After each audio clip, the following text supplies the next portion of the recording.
Furthermore, SETI, that's a search for extraterrestrial intelligence, been searching the skies for 50 years and has not received one single message from an intelligent source.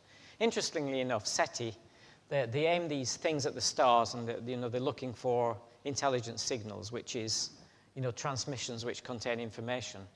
So they say if they get information from somewhere in outer space, then that will show it comes from an intelligent source. But when they look at the DNA, then they don't believe that comes from an intelligent source. That's another point. But anyway, carry on. UFOs, it's interesting, UFOs appear on radar sometimes, but they have never been detected coming in from space. They just appear and disappear. Okay? They appear and disappear at will. There was an incident in 1952, Washington, D.C., that a series of UFOs were over top of the presidential, the Capitol building. And they sent the aircraft up to intercept them, thank you. And when they got there, they disappeared. And then, so they landed, and then they came back again, and they kept doing this. So they disappeared, then they came back, and they disappeared. And they couldn't intercept them. Okay. So UFOs will merge and split. They'll be in there. They actually, two will merge into one, and one will split into two. They'll do 90-degree turns at high velocity, which means they'll be splattered against the walls if they try to do things like that. Probably die. They move at supersonic speed, but they don't make a sonic boom.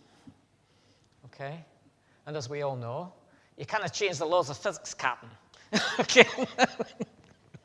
So,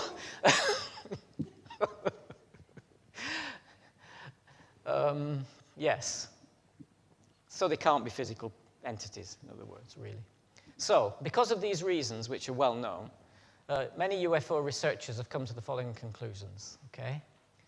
Now, this is interesting because these are secular UFO researchers, not necessarily believers. At least some of them are not believers. We're dealing with a multidimensional paraphysical phenomenon, which is largely indigenous to planet Earth, if that makes any sense. Okay, go back again, perhaps.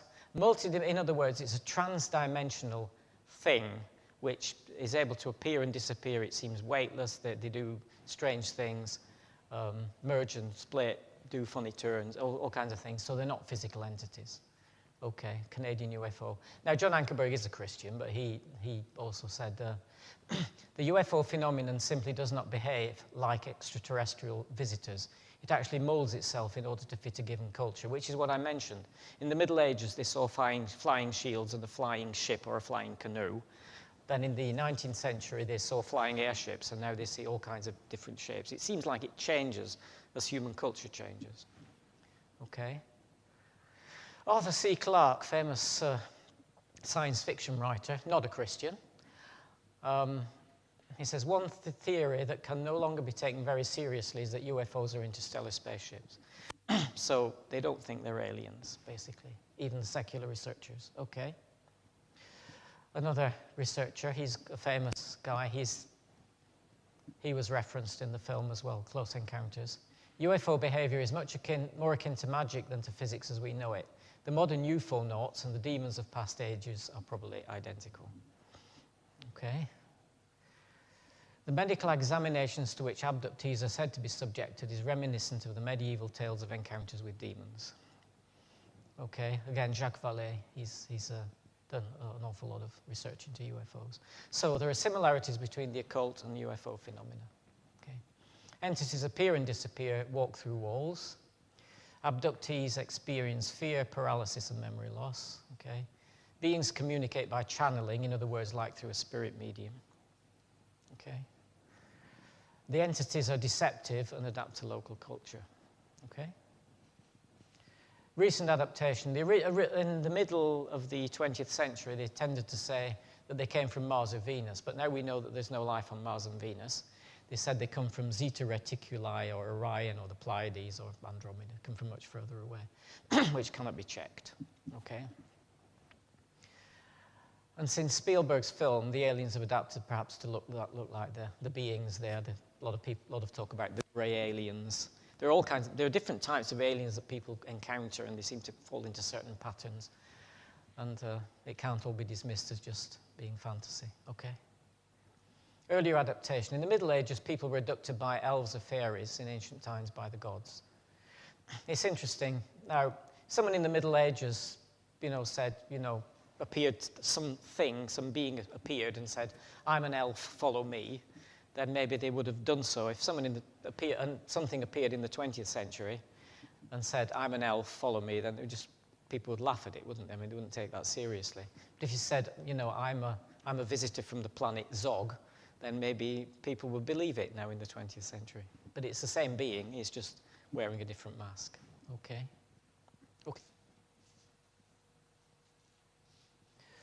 Okay, interesting point. Christians do not get abducted. Yes.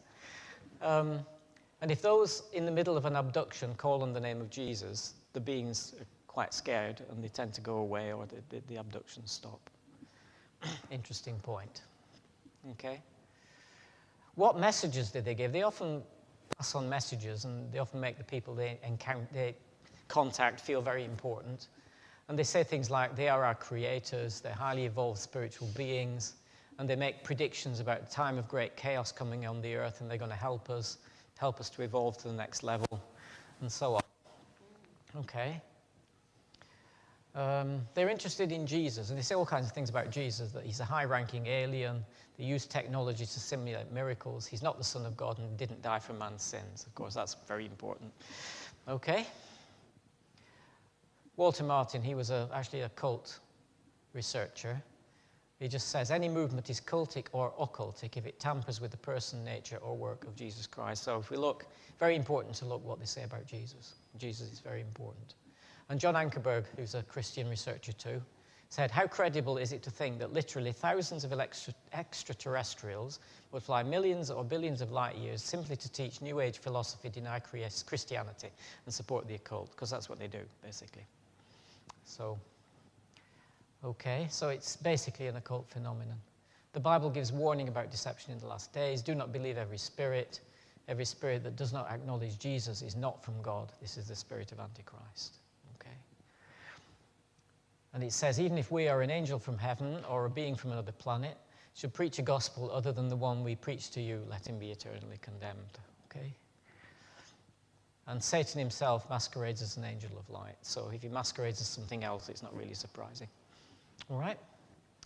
So in summary, UFOs could be natural phenomena, and in many cases they are, certain cloud formations. Man-made objects, like new types of aircraft that people might spot, okay?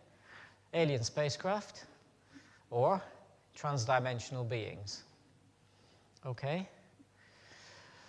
Probably the only one of those four that is not true is the aliens from another planet.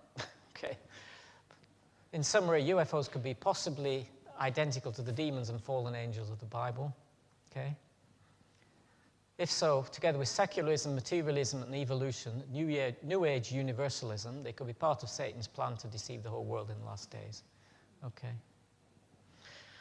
Thank you. There's one or two other bits which are like supplementary to this. That was the end, wasn't it, of the... Is that the end of it? Yeah, there's one or two extra bits. Are you still coping? All right. Yes, okay. Right, we'll do the other bits then. There's just a couple of extra things on UFOs which are supplementary. Okay. Crop circle.